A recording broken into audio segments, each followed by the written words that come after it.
it's recording now, and you tell us both sides of the family everything you know.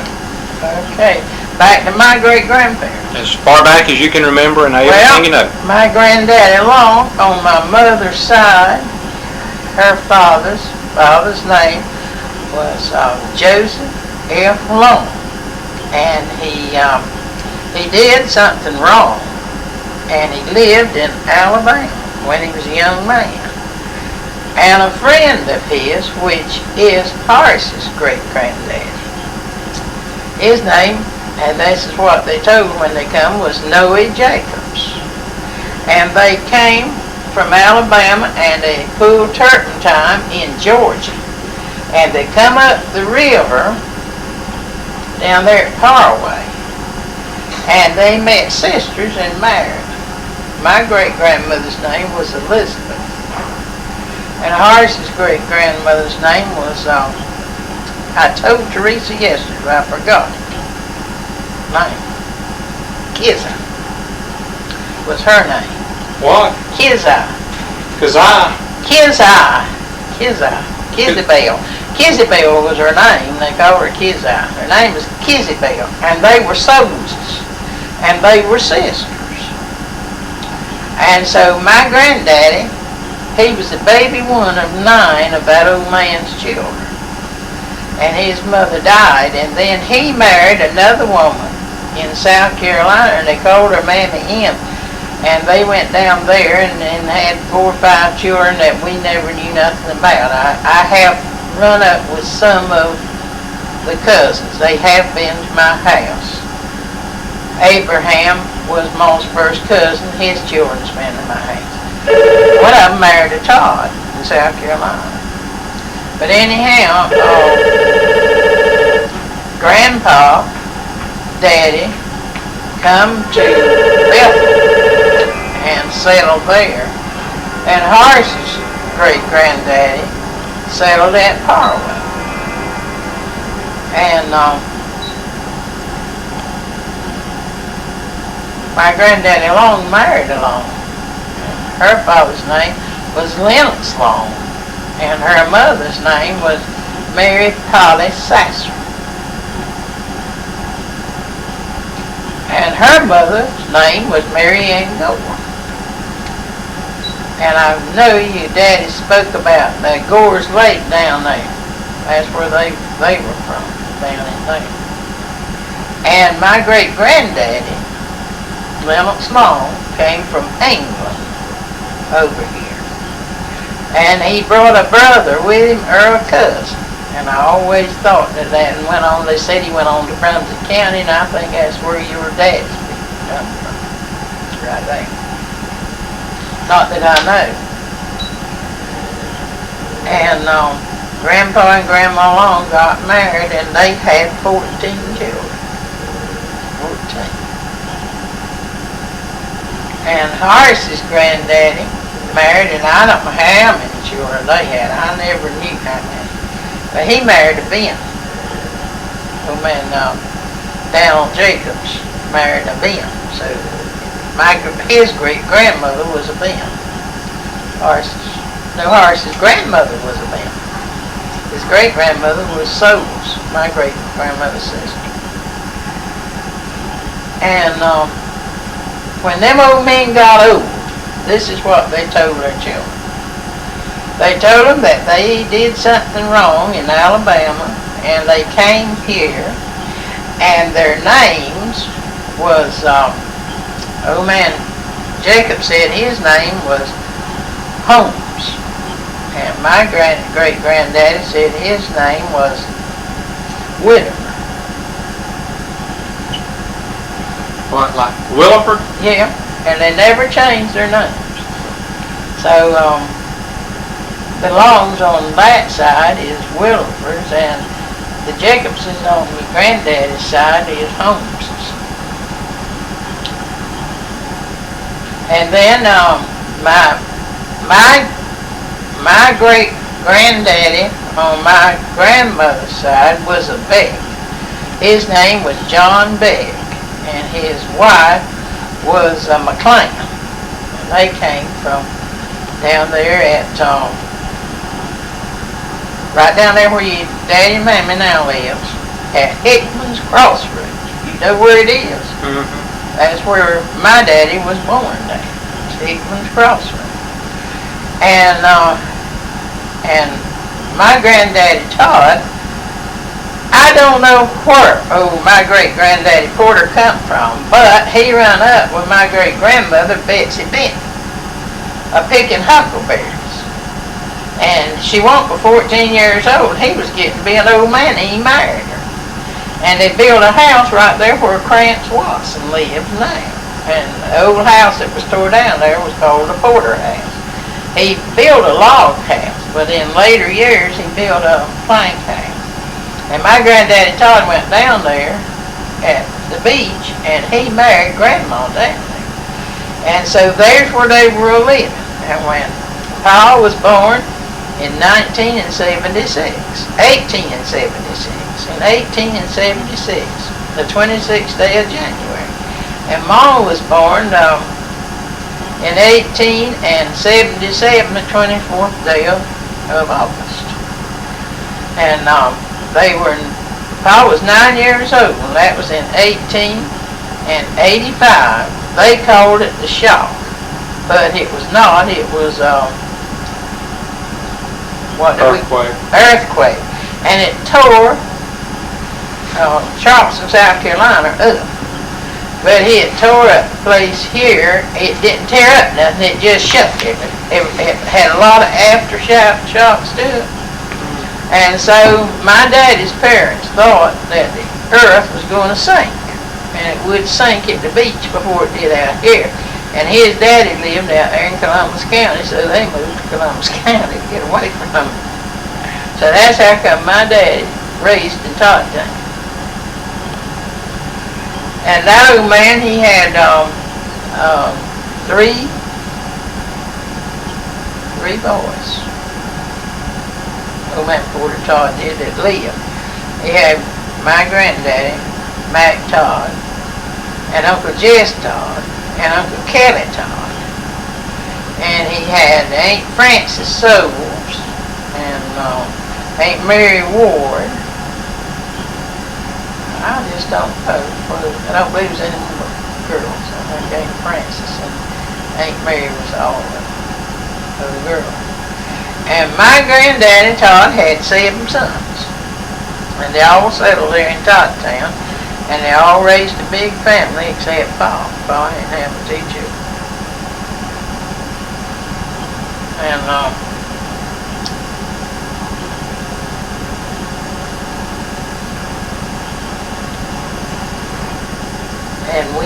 I had birth made for a sister, and that was all. And then your mother was born in 1929, and the 29th day of December. And Joyce was born in 1931, the 3rd day of July. And Tom was born in 1938, the 27th day of February. And then your mother married, and you were born in June, but I don't remember the day, but I think it was the 15th. I was the 10th. 10th? Mm-hmm. And then Michael was born on the 20th, wasn't he? And Timmy was born, he was born the 28th day of December, 1950. So I just don't know the dates that you and Tim was born. And I don't know the date of Lisa. I know the day she was born, but I don't know the date of the year. Well, I was born on June 10th. In 1948. 48. Okay. And Mike was born in 52. And Tim was born in 50, the 28th day of December. Yeah. And Lisa was born the 17th of July, but I don't know what year. She's 32. She was 32 in July. Probably 58. Because there's 10 years difference in me and Lisa, right? 10 years, but nearly 11 is what it called. I mean, nearly 11, like from 10th of June to the 17th. of being 11, but you see, you'll be 41 and her 31. When you're 41, she'll be 31, but still she'll be 32 in July. So she must have been born in 57. Yeah.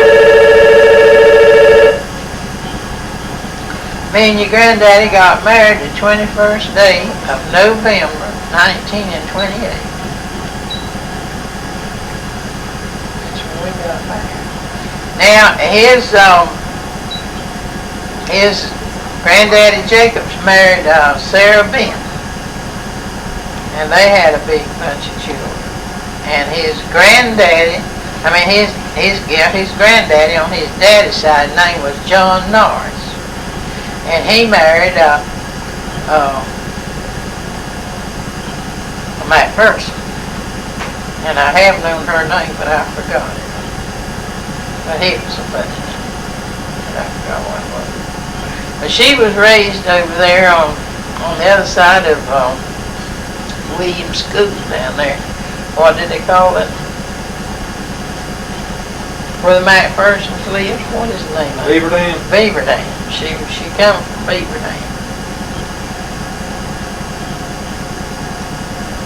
And his daddy married his granddaddy's grandmother's sister. And before they had their child, they were sleeping in front of an open fire back there. You know, they had open fires. And the bed caught on fire, and she caught on fire, and there was a lot of, it was cold, freezing weather. And he tried to stop her, and she got out and run, and her clothes burned off of her, and she died. And he turned around, went back and married her sister, raised a bunch of young.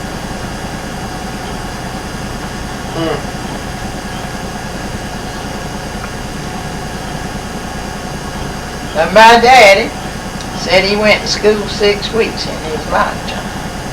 And he was the figuringest man there was around anywhere. Whenever Walter Powell and big men up there in Whiteville wanted to build a lumber figured for a house or anything, they come to him and he figured it out for them. And he was a neighbor man. He kept 2 tools of everything, so he had one for himself and one for his neighbor. And Ma was a stingy woman.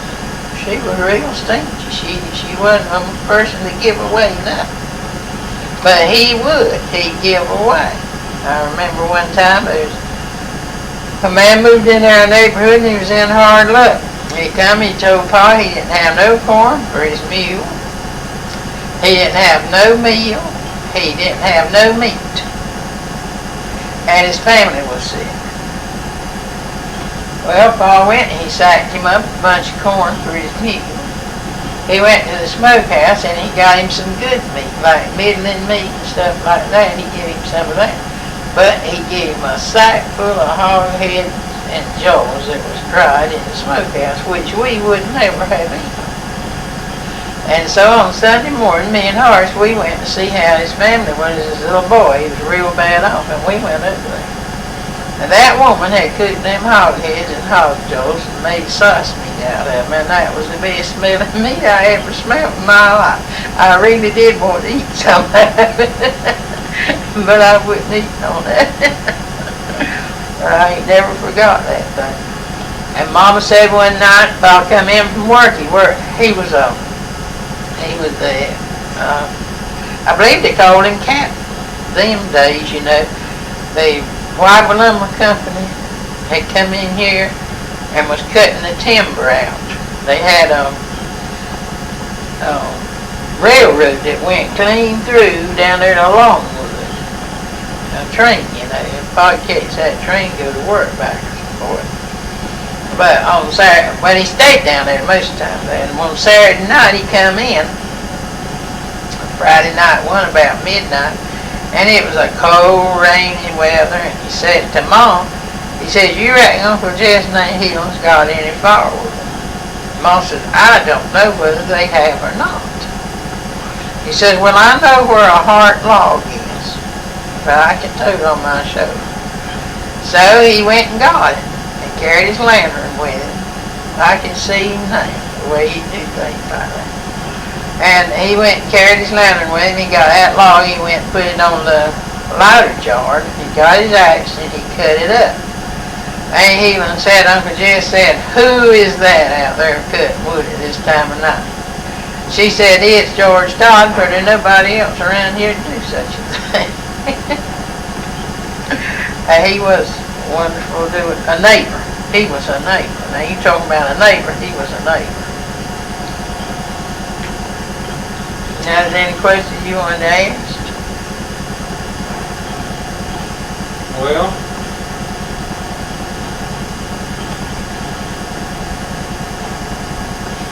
I can't think of anything right now. Well, and coming on in them years, which you can't remember some of it yourself, your daddy and mammy moved back, and Tim was their home, and I was keeping him, and Lisa, she was living there. And poor old Ma, she was sitting there in them lady, and I said, well, them young'uns aggravates her to death. They aggravate her to death. They were around her, cheering around her all the time. But since I've got old, I realized that you all was the main, made the day for her every day, was you young'uns. And it's like me and Teresa was talking, she wanted, we had our daily devotion in there. And she said that I was telling her something that Ma said in the Bible. Now, I can't say that it's so. I read the Bible through now, and Horace read it through several times. And I read it, you know, book at a time and all, but I ain't never went through it one time, starting at the front and doing the back at one time, like that. But she said, I know she read it through a lot of times, for when I was a child, the way me and Bertha May was raised, we didn't have no electricity. We had kerosene lamps. And Pa sat in a rocking chair, and Ma sat in a stool chair side of him. And she read the Bible to him, and me and Bertha May, we lay down in front of the bar. And we had to be quiet and listen to what was said to him. And as far back as I can remember, until Ma got where she could, we had family prayer every night. And she done the reading and done the praying the most of the time, but part of the time she called on Pa. And one night I will remember, me and Pa and Ma and Horace and Mildred and Joyce was all knelt down praying. We had to kneel down too. You didn't sit in a chair and bow your head. And so Joyce, she got busy. And she went to everyone to listen at them pray. While they were praying, she went to everyone around and listened at them, and Horace had to spank her for her. She was little, but he spanked her. We couldn't move and stir around, you know, at a time like that. And he had to learn not to do it. But what I went to tell you was, me and Teresa was talking in there, and I said, well, Mama said, and were you reading in the Bible and it said pray. If you've noticed, watch and pray. She said watch come ahead of pray. And she said the Bible always said watch and pray. And she said, well, she taught you that. I said, yes, and she taught my children. And I said, she taught their children. So she done a lot of teaching in her life, didn't she? Mm-hmm. She really did. Done a lot of teaching.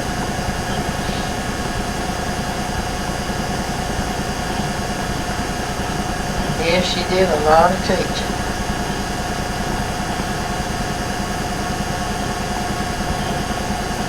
First time it's Daddy, he come on Sunday night, him and another boy come there and Elmer come to see Joyce.